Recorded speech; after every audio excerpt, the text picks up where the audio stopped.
Chapter 5. My Nanima.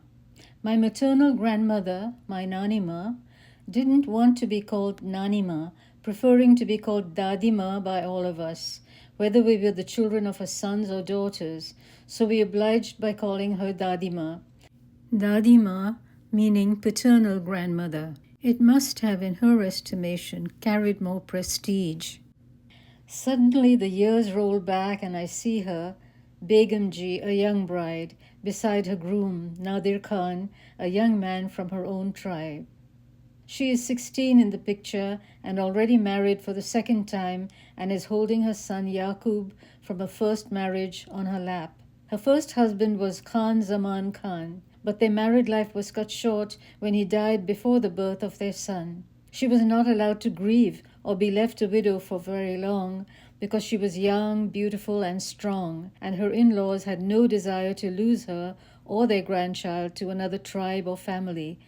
And so her betrothal was soon arranged to her husband's younger brother, Nadir Khan. It was a long time later that I got to know my Nanima. She had by then lost both her husbands, as well as a beautiful 3-year-old daughter named Roshan, whom they said had been so startled at the sound of a train whistle that she developed a high fever and passed away. My Nanima had also lived through 2 world wars, and during the second of those, she had hidden in caves with members of her family who stayed behind in Burma, while the bombs fell and the Japanese occupied the country. These were the caves that my cousins spoke of when they said that they had been so afraid during the bombing and machine gunning from the low-flying planes that they hadn't dared to venture out of the caves for several days. The horrific result of this lengthy confinement without access to any means of personal hygiene in the tropical climate, they said, was to soon find their skins crawling with body lice. Nanima seemed aged and frail when I got to meet her. Osteoporosis had curved her spine and she had developed a large, painless, cancerous skin lesion on her back, but her fair skin had hardly any wrinkles. Her high cheekbones and aquiline nose emphasized the depth and beauty of her grey eyes, in which cataracts, untreatable in those days in Burma, blurred her vision so that she was practically blind. "Aao bachi, come child," she would say, calling us lovingly to her, and then take our hands in her slender fingers.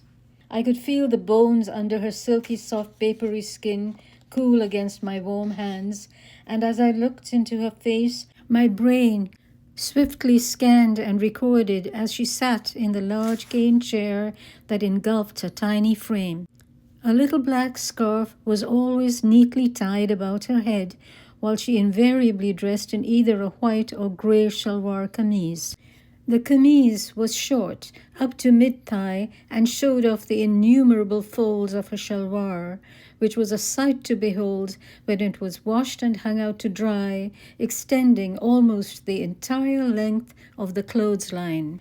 Her son Yaqub was the one we called Bada Mamu, or Big Uncle, because he was the older of my 2 uncles. Yaqub was born in Kashmir and grew up to be a police commissionaire in Kalor. He amassed a fortune, part of which he used to build a house that looked like a Swiss chalet.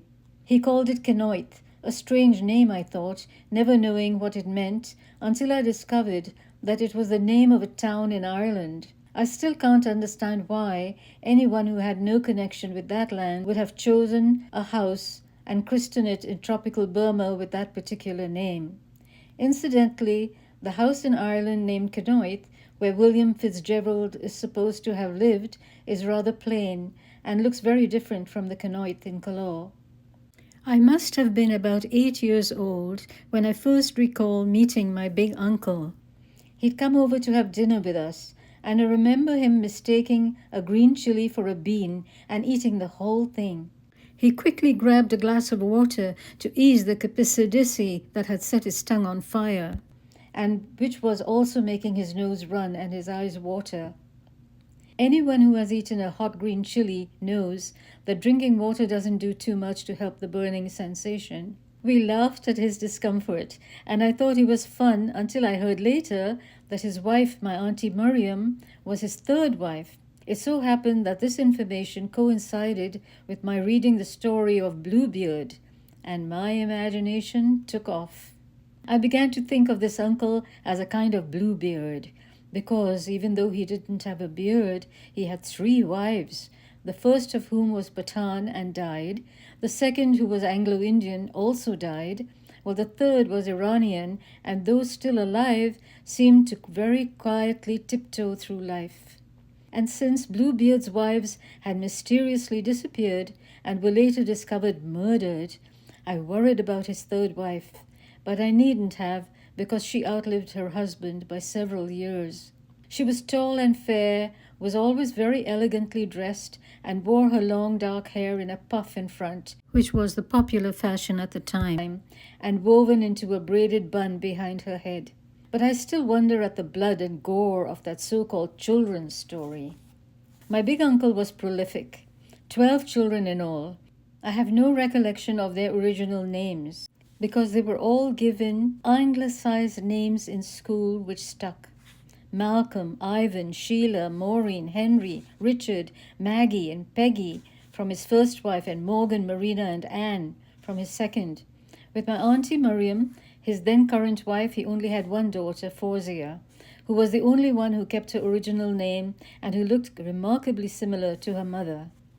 I returned to Colour many years later and visited Kenoit, which held so many memories for me. No one had lived in it any more, but I could sense the presence of all those folks who had come and gone. Their sorrow, their joy, and the secrets that had been whispered echoed soundlessly in the empty rooms and dark corners. Perhaps some hidden dimension of who we are is absorbed into the walls and floors of the homes we live in, and a sense of us lingers on after our bodies are gone, while our forms emanate in mist like vapors to haunt those who walk through softly as if on hallowed ground. There one evening my cousin Anne and I perched ourselves on the deep brown polished wood stairs that almost spiraled down and were tucked away in the far corner of the living room. Here we sat for a moment, quietly looking down at Anne's older stepsister, my cousin Maggie, who sat on the sofa deep in conversation, it seemed, with my older brother Eunice. Maggie was dark and slender, and looked like my version of a gypsy who should have been dancing wildly, with eyes flashing, spinning and stamping her feet, and tapping a tambourine. But I found her lacking in the warmth, spontaneity, and passion that I imagined for her persona. I found her rather strict and aloof with us, in sharp contrast to my older sister Rafia, who was about the same age as her. My sister Rafia was tall and fair, strong but graceful, and was always kind and approachable. Maggie, on the other hand, was slender to the point of being thin, sort of wiry, dark-skinned with large eyes and a pouty mouth. She seemed to me to be bossy, arrogant, and never talked to us younger ones. I walked through the bedrooms upstairs under the sloping roof of the adjoining bathroom, where Marina, Anne's older sister, had said she had felt the hand of her long-dead mother brush gently against her forehead. The kitchen in the back was quiet and empty, but I saw the cook make that special pudding that I thought was delicious, and then bring it into the dining room where Anne and I had sat waiting. And there was Auntie Miriam, looking tall and elegant in a white sari, walking down the pathway past the flowers that the Gurkha Mali had so carefully tended. Of my Nanima's children, Yaqub Khan, my big uncle, was the eldest and the only child from her first marriage. She had 5 more children subsequent to her betrothal to Nadir Khan. There was a daughter, Nur Jahan, and then another son, Ayub, followed by 3 more daughters, Razia, my mother, Zohra, and Roshan, the youngest daughter, who passed away when she was only 3. The 2 older brothers of my mother were quite different from each other in looks and in personality. My uncle Ayub, or Chota Mamu, small uncle, which implied that he was the younger uncle, looked like one of the heroes out of a Western movie. He incidentally enjoyed watching these in the local cinema hall, which finally made an appearance in Colour in the late 1950s, when the Shirazis decided to expand their business by opening a movie theatre near the marketplace. They thereby granted the town a source of entertainment, not to say that there was a lack of entertainers among the townsfolk themselves, as there was sufficient goings-on to give truth to the adage that truth is stranger than fiction. Uncle Ayub also had more than one wife, In fact, he had 5, and they all lived in the same compound, 4 of them in one house, and the 5th in an adjacent annex. The first Zuleika Mami was Pathan. The second Mariam Mami was Shan. The third Moti Mami was Karen. The fourth Choti Mami was Indo-Burmese. And the fifth, Auntie Joan, was Anglo-Indian. Since only 4 wives are legitimate in Islam, the last 4 wives argued among themselves about which one of them was the concubine.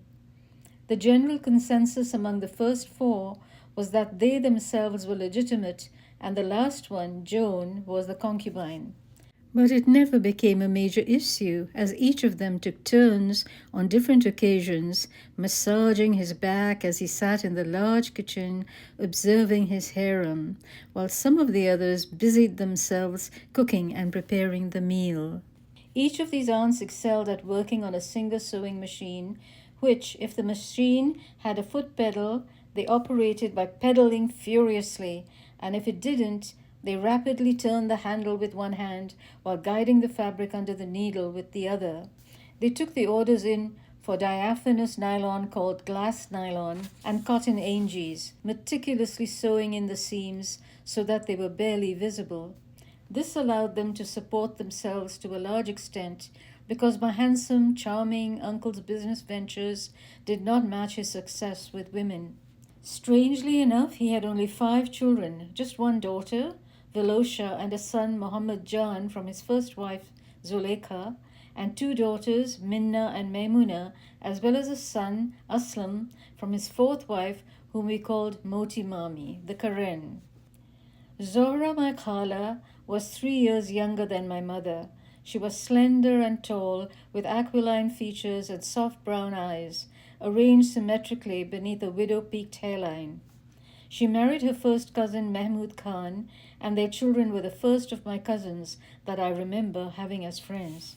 They had stayed behind in Burma during the war, and I was awed by the skills they acquired while living in the jungle. There was Baby or Gracie, who was perhaps a year or 2 older than I was, and Chota or Edwin, who was probably just a year older than her. The eldest of these cousins was Choti or Rosie, who was close in age to my older sister Safia, while Nani, the small one, was about the age of my youngest sister Bilkis.